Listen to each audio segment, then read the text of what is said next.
NIT Hamirpur के energy research centre में sustainable technology विषय पर 2 दिवसीय कार्यशाला का आगाज वीरवार को हुआ।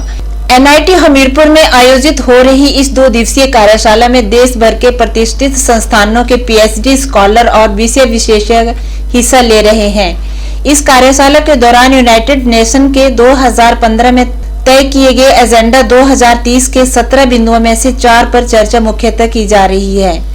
सस्टेनेबल टेक्नोलॉजी को लेकर 2015 में यूनाइटेड नेशन ने एजेंडा 2030 में 17 बिंदुओं पर सस्टेनेबल डेवलपमेंट गोल तय किए थे। तय किए गए लक्ष्यों के मुताबिक सभी के लिए सस्ती, भरोसेमंद, टिकाऊ और आधुनिक ऊर्जा तक पहुंच सुनिश्चित करना और जलवायु परिवर्तन और इसके प्रभावों से निपटने के लिए तत्काल कार्रवाई करना है। इन 17 दिनों में से 4 बिंदुओं पर एनआईटी हमीरपुर की इस वर्कशॉप में विषय विशेषज्ञ और पीएचडी स्कॉलर चर्चा की जा रही है। वर्कशॉप के पहले दिन एनआईटी हमीरपुर के ऊर्जा अध्ययन केंद्र की एचओडी डॉक्टर ममता अवस्थी ने अलगल जैव ईंधन सौर फोटोवोल्टिक सिस्टम विषय पर अपने विचार रखे। 2 दिवसीय कार्यशाला का समापन शुक्रवार को होगा और इस दौरान एनआईटी हमीरपुर, एमएनआईटी जयपुर और एनआईटी जालंधर के विशेषज्ञ के रूप में सस्टेनेबल डेवलपमेंट के अलग अलग विषयों पर विचार रखेंगे। इस कार्यशाला का मुख्य लक्ष्य प्रतिभागियों को विश्व स्तर पर सोचने और सतत विकास लक्ष्यों को प्राप्त करने के लिए स्थानीय रूप के कार्य करने के लिए प्रोत्साहित करना है। इंजीनियरिंग से जुड़े देश भर के 50 पीएचडी स्कॉलर वर्कशॉप में हिस्सा ले रहे हैं।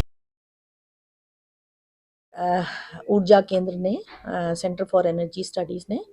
इस सस्टेनेबिलिटी टेक्नोलॉजीज़ पर एक वर्कशॉप की है, जिस पे हम लोगों ने 50 कैंडिडेट्स को रजिस्टर किया और इसके तहत हमने कई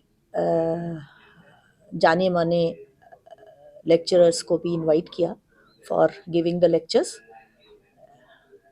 और उनके साथ से एमएनआईटी जयपुर में और एमएनआईटी और एनआईटी जालंधर, एचपीयू शिमला, इनके लेक्चर्स भी आए और हमारे अपने भी लेक्चरर्स यहाँ पे थे,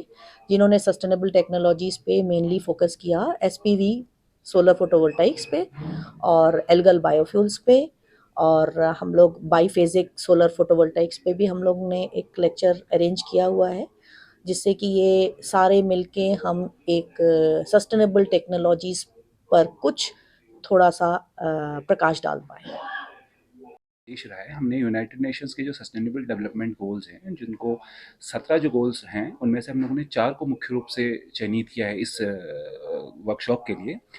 हमारा मुख्य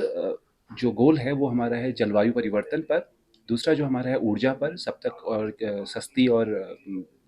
कार्बन फ्री ऊर्जा पहुंचे उस पर, फिर हमारा है वाटर एंड सैनिटाइजेशंस पर, और है सस्टेनेबिलिटी सिटीज़ पर। तो ये 4 मुख्य बिंदुओं पर हम लोगों ने इस पूरी कॉन्फ्रेंस को और इस पूरी वर्कशॉप को बेसिकली अरेंज किया हुआ है। इस पूरे के तहत हम लोग ये चाह रहे हैं कि एक हम लोग कम्युनिटी लेवल पर, एक लोकल लेवल पर, एक अवेयरनेस और एक रिसर्च लेवल पर इस अवेयरनेस को लेकर आए, जिसके तहत हम लोग इस जो ग्लोबल प्रोस्पेक्टिव है इसको लोकलाइज कर पाए। हम लोग एक अवेयरनेस, एक क्रिएटिविटी इस लेवल पर चाह रहे हैं, ताकि इस जो एक बहुत बड़ा जो हमारा एक एम है, जिस पर हम लोग सस्टेनेबल होना चाह रहे हैं या सस्टेनेबिलिटी अचीव करनी है, उसके लिए हम कैसे उसको कंट्रीब्यूट करेंगे, उसके लिए ऊर्जा का क्या योगदान है, इस पर हम लोग मेन रूप से फोकस कर रहे हैं।